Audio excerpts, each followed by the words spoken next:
Welcome back to Science Fantastic with Professor Michio Kaku.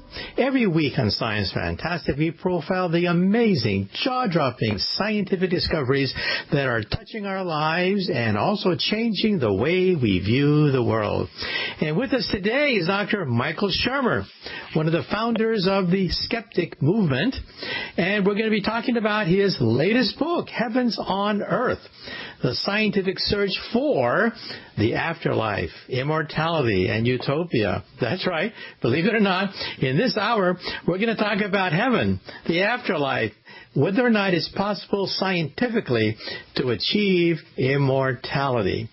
We should also point out that he writes a column for Scientific American. He's the editor of the Skeptic magazine, and you've probably seen him on TV, sometimes debunking some psychic or whatever.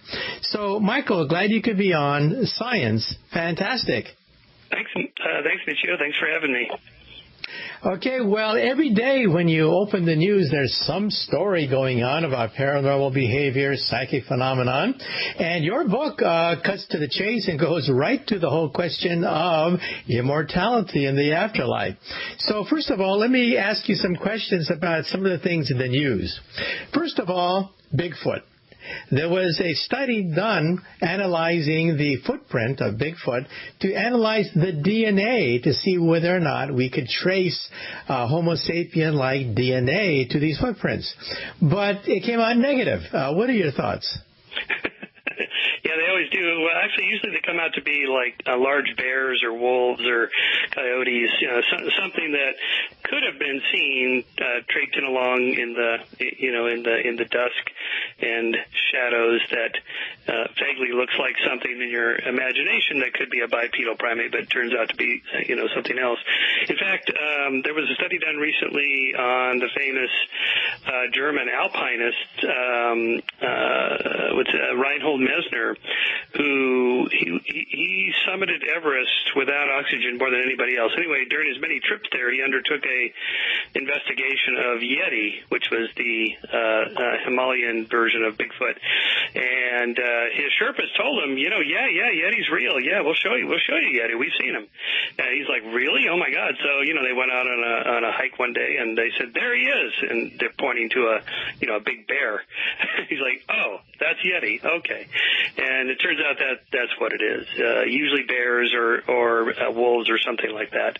The footprints get large because once it steps into the snow and then the snow melts around in that pattern of the footprint, it enlarges and increases in size. And so again, in your imagination, it looks like a human footprint, but it isn't. So really, like in biology, to name a new species, you have to have a type specimen, a so-called holotype, and then biologists will believe if you return from an expedition and you go, here it is, I found the body, or I have a live specimen. You can all see it, photograph it, dissect it, whatever, put it in the zoo. But in the case of Bigfoot, we don't have that, and every biologist would change their mind instantly if a Bigfoot hunter returned with an actual specimen of Bigfoot, dead or alive. That was not some guy in an ape suit or a blurry photograph or a grainy video. We in science need actual concrete evidence. Okay, and I guess the same thing goes for the Loch Ness Monster, right? People say that there has to be at least a breeding population of maybe 50 or so of these Loch Ness Monsters, and we see no evidence. But what are your thoughts? That's right.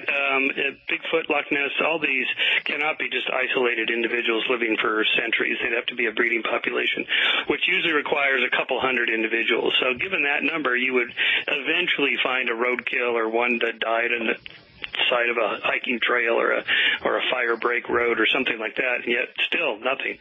And in this age with cell phone cameras, everybody has a camera, a high-definition camera and video in their pocket, and still nothing. And in fact, the number of sightings has actually gone down as the number of cell phones goes up.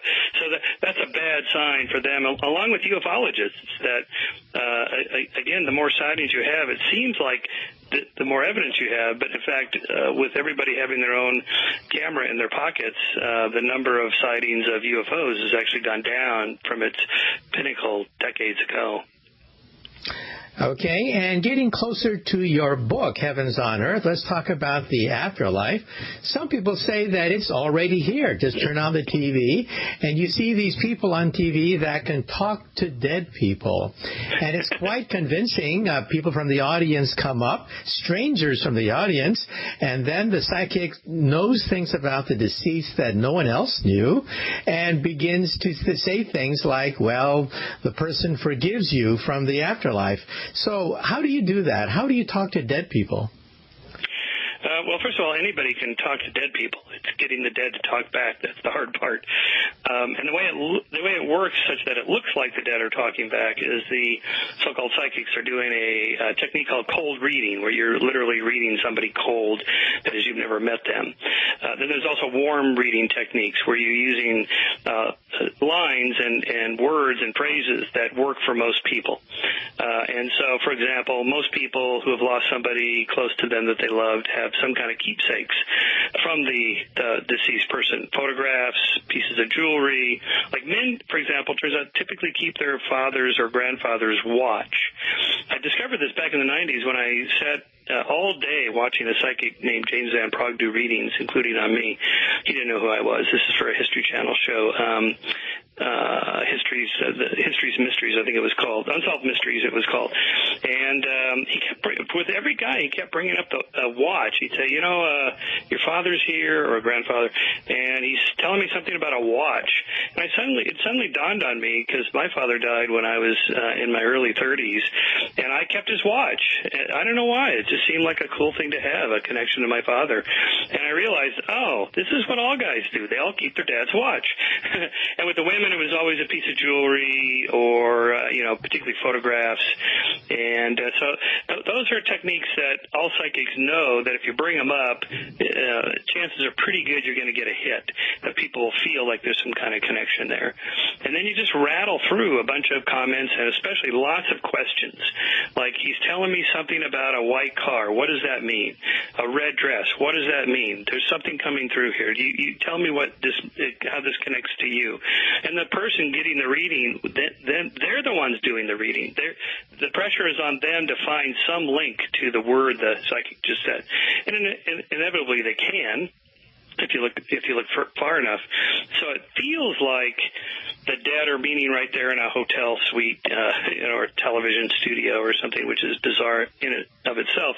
But to the person who doesn't know, who's never been to these readings, who doesn't know the techniques, it seems like it's nearly miraculous. And of course, our propensity to get into the deeper psychology of it is to want to believe there's another life after death. And part of the problem is that we can't conceive of life, ending, because we only have the experience of being alive. And you can't experience death by definition. To experience anything, you have to be alive. You have to be conscious, sentient, aware. And so if you're not, you're experiencing nothing. So when I say, can you picture yourself dead, and maybe you, Michio, picture yourself at your funeral, and there's lots of people there, and hopefully they're mourning, and you're in your casket or something. Well, you wouldn't see any of that. You wouldn't experience anything because you're gone.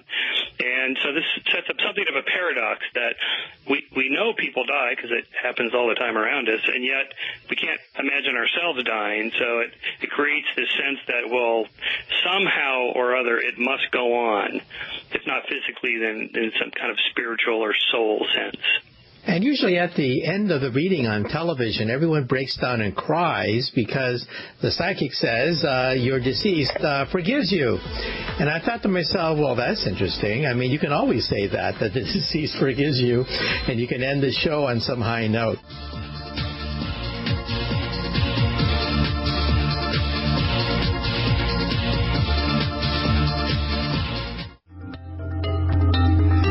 Welcome back to Science Fantastic with Professor Michio Kaku. Our special guest today is Dr. Michael Shermer, one of the founders of the Skeptic movement. He has a new book. That's right, a new book just coming out called Heavens on Earth, the scientific search for the afterlife, immortality, and utopia. Now, Michael, let me ask you another thing about synchronicity. Some psychics, in fact, many people think that they're psychic because they're thinking about somebody, and then the phone rings, And sure enough, that person is on the phone. And you say to yourself, I'm psychic. I'm psychic. I think about somebody, and there they are calling. But don't you forget all the times when somebody else called that wasn't the person you're thinking of, and don't you only remember the hits? How does that work? That's right. Exactly right, yeah. In science, you have to remember the misses as well as the hits and ask, is there a statistical probability of the hits happening beyond chance? And almost always the case is no.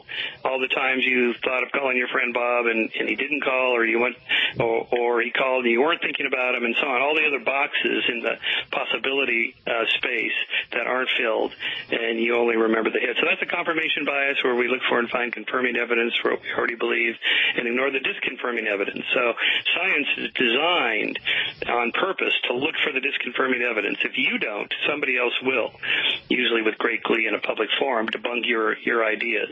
But outside of science, people aren't trained to look for the misses, and so it seems intuitively like these synchronicitous links happen.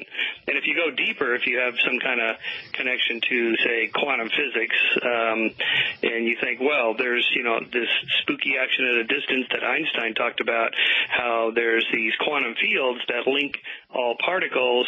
Therefore, when I'm thinking about my friend, somehow my thoughts traverse across the ether of quantum fields and influences his brain. He calls me.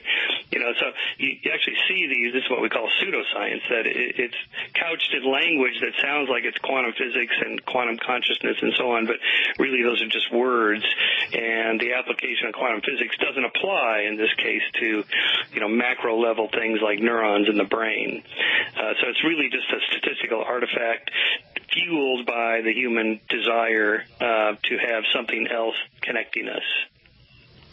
And aren't we evolutionarily hardwired to complete the dots and make connections that aren't there? Because once in a while, they're correct. And evolutionarily speaking, it helped our ancestors to survive, even though 99% of the time they were false positives and nothing happened at all. Isn't there a slight evolutionary advantage to those people who jump to conclusions? In other words, there's no gene for science, but there is a gene for magic, right? That's right, in the sense that finding connections between things, that is, looking for causal variables that affect our lives. Like, you hear a rustle in the grass. Is it a dangerous predator, or is it just the wind? Well, if you assume it's a dangerous predator and it turns out it's just a wind, that's a false positive. It's called a type 1 error. But that's a relatively harmless error to make. There's very little cost in just being more cautious and moving away. But if you assume the rustle in the grass is just the wind and it turns out it's a dangerous predator, you're lunch. You'll be given a Darwin Award for taking yourself out of the gene pool early before reproducing. So we're the evolved products of those who are more paranoid about the world around them, likely to assume that rustles in the grass are dangerous predators, just in case. So my argument is that it's not that people are dumb or stupid, ignorant, uneducated buffoons that believe weird things. No, we all are capable of believing things that are not true because our brains are wired up to just assume most connections we see in the world are true, just in case. And again, science is counterintuitive. It's designed to weed those out. That is, weed out the type 1 errors and the type 2 errors, the false positives and the false negatives, and try to determine what's actually true. And that turns out to be harder than we thought, and that's why it's taken centuries for science to develop these particular techniques like blind and double-blind conditions and so on, because experimenter bias can influence how you actually even record the data that you're observing. You yourself, even though you're trying to be unbiased, it's really hard to do. Okay, now there have been many bestsellers talking about the light at the end of the tunnel, trying to get some kind of insight into heaven. But isn't this light at the end of the tunnel, isn't it possible to induce it artificially? So what are your thoughts about all those books about how people die? Sure. Yes, Yes, I have a whole chapter in Heavens on Earth devoted to near-death experiences and reincarnation, and because a lot of people say, well, we already have the evidence of an afterlife. People have gone there and come back and told us about it. And the problem with these stories, and there's lots of them, so clearly there's a real experience that needs explaining. And the problem is that they're indistinguishable from other kinds of experiences that people have, such as induced hallucinations from hallucinogenic drugs, ayahuasca and MDMA and ecstasy and others that when you read the accounts, say, of Oliver Sacks or Sam Harris, who have written about their hallucinatory trips they've taken, that to me they sound just like the trips described in these near-death experience books. I mean, the details are slightly different, of course, because everybody's trip is individualized, but the intense colors, the bright lights, the tunnel, seeing loved ones, feeling intense emotions, particularly love and connectedness to other people that have gone to the other side, connectedness to God, especially the universe, just kind of this feeling of one with the universe and a warm, glowing feeling that, none of it mattered, all pain is gone. These are the kinds of experiences that change people's lives, but the problem from a scientist's perspective is, how do you know this is you actually went to heaven when all these other people that didn't go to heaven, they just dropped acid? They describe very similar experiences to yours. Like I told this to this guy, Eben Alexander, who wrote a best-selling book called Proof of Heaven. He's a neurologist. I think he would know. I mean, he does know. He knows the science as well as I do of how people's brains get tricked. And yet, for him, the personal experience was so powerful, so overwhelming, so changed his life that he simply dismissed all the evidence. Said, well, that doesn't apply to me. Mine was different. And this is the problem when you haven't had the experience and you're just analyzing these stories from a scientist's perspective. You can't tell the difference. So the assumption that the default position, the skeptical scientific position, is they're all in people's heads. None of them represent an actual bridge or stairway to heaven. They're all internal states. Now, I could be wrong. I've never had anything quite that dramatic, and I've never dropped acid. So, I'm not speaking from personal experience here, and people are trying to induce me to try ayahuasca and some others just so I could make that connection. But even if I did, even if I dropped acid or took ayahuasca and came back on your show and said, Michio, I discovered that there's another spiritual world out there in another dimension. You got to join me and try the ayahuasca. Well, it would be reasonable for you to be skeptical and say, yeah, sure, but I didn't. Where's your evidence? All you have is an internal state that you're telling me about that sounds indistinguishable from those of people like Oliver Sacks that wrote about that. Okay, well, I understand that the Air Force did a study on their fighter pilots. They put them in ultracentrifuges just before they blacked out. And just before they blacked out, blood drained from the outer part of their retina, focusing on the center part of the retina where the blood was still flowing. And that gave the illusion of light at the center of their field of vision, and it looked like a tunnel. And they could actually induce this effect artificially. So isn't it true that you can induce out-of-body experiences by touching the brain with probes and by putting fighter pilots in ultracentrifuges, that you can induce many of the effects of the so-called afterlife?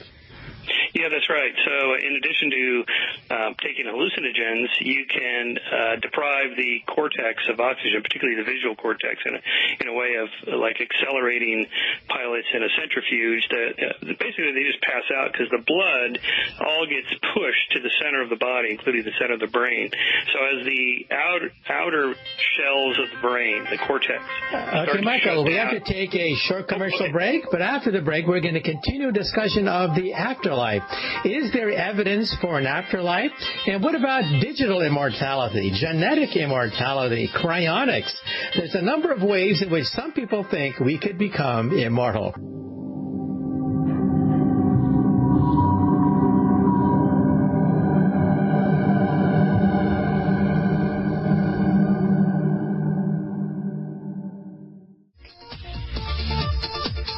Welcome back to Science Fantastic with Professor Michio Kaku. Our special guest today is Michael Shermer. So one question for you is, well, why do all cultures believe in some form of afterlife and heaven of some sort. Yeah, I think, again, it has to do with how our brains are wired up. We cannot conceive of non-life because we've only ever known being conscious and alive. So when you're put under general anesthesia, for example, and you lose 2 hours or whatever, it's gone. You have no experience of not being conscious, just like when you go to sleep, although dreams interrupt that a little bit. But death would be something like general anesthesia. It's just that you never wake up. So there's no experience of it at all. So all we have is that we're alive and we can project, unlike other animals, other species. Other species, as I discuss in the book, mourn and grieve their lost loved ones. They have a feeling of connectedness to and feel bad about the loss of some of their fellow species members. But as far as we can tell, they don't conceive of some afterlife. We're the only species that does that. And that probably goes back to Neanderthals, where they bury their dead with grave goods and things like that. We're not sure about that 100%. But today, all cultures have an idea of somehow or another myself, which I can conceive of floating around in my brain. Just like we have two words, brain and mind, and most cultures have this as well, the sense that there's something floating around up there that's separate from my brain. We know that's not true. Neuroscientists tell us absolutely every twitch and laugh and feeling and emotion that we thought that we have is wired, is definitely connected to neurons firing and nothing else. There's nothing floating around up there. But it feels like there is. And so that intuition then gets grafted onto cultural myths that have to do with heaven, and then, of course, heavens are always constructed to be something how we would like life to be that we don't have now, which is why most of the monotheism heavens, Judaism, Christianity, and Islam, developed as they were in a desert environment with mostly impoverished conditions. Envision heaven as a land of milk and honey and endless water and just all the supplies you need and no suffering and pain. And because life was pretty hard, really hard for them compared to our lives. And so naturally they project onto this afterlife the things that they would like there to be now. And one reason I called it Heavens on Earth, plural, is because there's so many versions of it. But also the idea that this is what we would like now, and we don't have it. So if we can't have it in this world, then at least we could have it in the next world. Which is why heavens always involve systems of justice. The wrongly accused and the wrongly harmed will be made whole again, and the evil people, the Hitlers of the world, will be punished in eternity in hell, and everything will be made right in the next world. And the reason for that is because we would like it to be made right in this world, and when you can't have that, then you project it into the next world. Which is why I also devote a part of the book to utopias, because those are attempts to create heavens on earth, genetically engineering or social engineering of societies, and they always fail because they have a flawed theory of human nature, and it's too complex and there's too much variation to create a perfect society. But the desire is there everywhere. There's some people who think that they can live forever by freezing their body or their head and then having it thawed out hundreds of years into the future when we've cured death, cured cancer, and whatever. And some people say that famous people have already willed their bodies to cryonics. Some people speculate maybe Ted Williams, maybe Walt Disney, maybe even Michael Jackson had willed their bodies to these institute. Is this all a fake? Or what are your thoughts? Well, not a fake in the sense that people have done. There's 209 people or something have been frozen to date. None of them will be brought back, absolutely. And even the most optimistic cryonics proponents will say that the chances are very, very slim that any of these people will be brought back. They don't say zero. But the ones that were frozen decades ago before they had some improved technologies of injecting kind of an antifreeze drug into tissues so that they don't shatter when they freeze. The problem with water, when you freeze it expands, and this shatters the cell wall. So there goes all your memories that are stored in these neurons when the neurons are destroyed. So the new techniques with cryonics is to first inject the body and brain with this antifreeze stuff. The problem is that, and they use like sperm and eggs and embryos that are frozen. Yes, that those can be frozen and brought back to life, but there's a huge difference between the microscopic world of eggs and sperm and embryos and the macro world of a brain. It's a huge organ, and getting the antifreeze in there to store, preserve the neurons where your memories are stored is very difficult. At the moment, it's impossible. There are some people working on this. I went and visited their labs, and I read about it in Heavens on Earth, but there's still a long, long ways from this happening. So it's better than, I'd say it's better than religion, which offers no evidence. But still, it's at the moment, the state treats it as a form of burial. You're just being buried this way instead of some other way, or being cremated. But the problem also with these various forms of storing your connectome, yourself, your memories, it assumes that you are just your memories. But so there in the book I distinguish between memory self, mem self, and point of view self, your POV self. So when you, Michio, go to sleep tonight, you wake up tomorrow, there's a continuity between your waking self, sleeping self, and waking self again. And if you go under general anesthesia and you're brought back, you may be groggy for a little bit, but your self comes back. You're looking through your eyes. That's your point of view.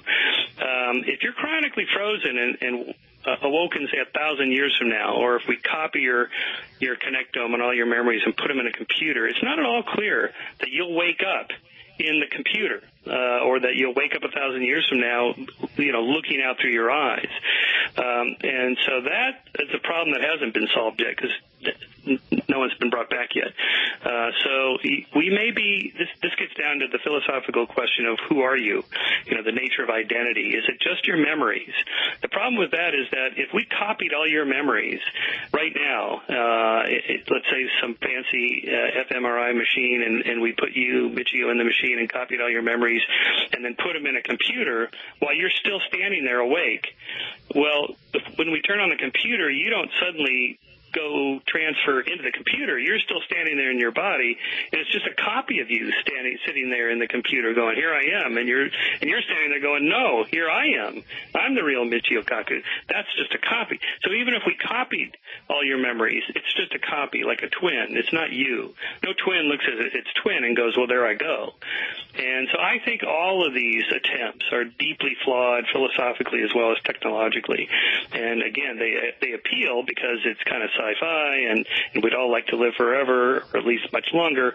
But the only thing we know of is just to keep going and stay healthy for as long as you can, because this is all we have as far as we know. Let me ask you about genetic immortality. In the laboratory, we can take a wild animal and double their lifespan. In fact, we can increase their lifespan by 30% simply by feeding them 30% less calories. And we're identifying the genes that seem to control aging by looking at the genes of old people, looking at the genes of young people, and seeing where aging is concentrated, like, for example, in a car. Where does aging take place in a car? Well, the engine, of course. Well, the engine of a cell is the mitochondria, and bingo, that's where most aging takes place. So what are your thoughts about genetic immortality, which we don't have yet? We're far from it, but hey, maybe one day we could have it. What are your thoughts? Yeah. Well, in a way, we do have genetic immortality in the sense that your own offspring continue and carry half your genes with you into the future, which is evolutionary immortality. In that sense, the species, the Homo sapiens, is an immortal species. And we could go extinct, but as you are writing about in your next book, if we become a multi-planetary species, the chances of us going extinct are very, very slim, because you'd have to have extinction events all at the same time on all these different planets. So it's possible that humans moving out into space is our best chance for that form of genetic immortality. Although I think there'd be speciation events, and we would once again become a multiple species, hominid species, just like it was, say, 100,000 years ago when there were half a dozen different bipedal primates roaming around the world. I think it'll return to that. But that's not what people want, of course, as Woody Allen famously said, I don't want to live on through my offspring or work. I want to live on in my apartment. Well, you can't. At the moment, we can, the genetic experiments as well as the low-calorie diets, they definitely work on animals, particularly small animals. But low-calorie diets with primates, for example, has not stood up to replicating studies. The genetics of it hasn't worked with humans. Our upper ceiling is about 120 years, and no one has gotten past, say, 125. And the idea that we're living twice as long as we used to is a bit of a red herring. What we're talking about there are public health measures that have allowed more and more people to move up toward the upper ceiling of that 120 years into 70s, 80s, 90s, and so on, more centenarians than there's ever been. But no one's making it past the upper ceiling. And the only hope with genetics would be to somehow reprogram the telomeres at the end of the cell, at the end of chromosomes that enable cells to divide indefinitely. Part of the problem is that cells that divide indefinitely are called cancer cells, and those will kill you for other reasons. So that research, the idea that you could reprogram the telomeres, is a long ways from happening. And so the idea that it's going to happen in our lifetime is a chimera. It's not going to happen. It's a dream. So again, eat, drink, and be merry, Michio. This is it, really. Seriously, we have to treat each other with respect and work on making our world a better place now here, because the idea of placing too much emphasis on these future phantasms is just too unrealistic. Now, there's already a Silicon Valley company offering to take all the information known about you, your videos, your credit card transactions, and, create a facsimile of you. And this is a form of digital immortality. And that's today. You can imagine what's going to happen decades in the future when we know everything about you, all your videotapes, all your Instagrams, everything. And the computer begins to construct a library. I wouldn't mind going to the library and talking to Albert Einstein, having a nice conversation with Winston Churchill or great figures from the past, and maybe you will be immortalized this way and talk to your great-great-great-great-great-great-grandkids because you've been immortalized as well. Some people think this is inevitable because so much information is available about us today. You can imagine what it's going to be like in the future when we digitize the brain, and the Connectome Project digitizes all our neurons. Now, would this mean we have 2 copies of you? Well, yes, but what's wrong with that? So what are your thoughts about digital immortality? Yeah. This gets back to the point of view self. It's not you. It's just a copy of you. And while you and I might enjoy talking to Einstein or Darwin, for example, we wouldn't be talking to them. We'd be talking to copies of them, which is fine for you and I, but that doesn't help Einstein and Darwin, who are dead in the grave. These are just copies. Ray Kurzweil is trying to do this. This is the famous inventor who now is the chief engineer of Google, and he's working on this of sort of digital immortality. And there's a great documentary film I write about in the book called Transcendent Man, where he's attempting to resurrect his father. His father died at age 51, and Ray, didn't really get to know him like he would have liked to, and he's keeping in his basement or whatever, his garage or something. Okay, Michael, unfortunately we've run out of time, but once again, your book is called Heavens on Earth, now available. The Search for the Afterlife, Immortality, and Utopia. And once again, Dr. Michael Shermer is the editor of Skeptic magazine and one of the founders of the Skeptic movement.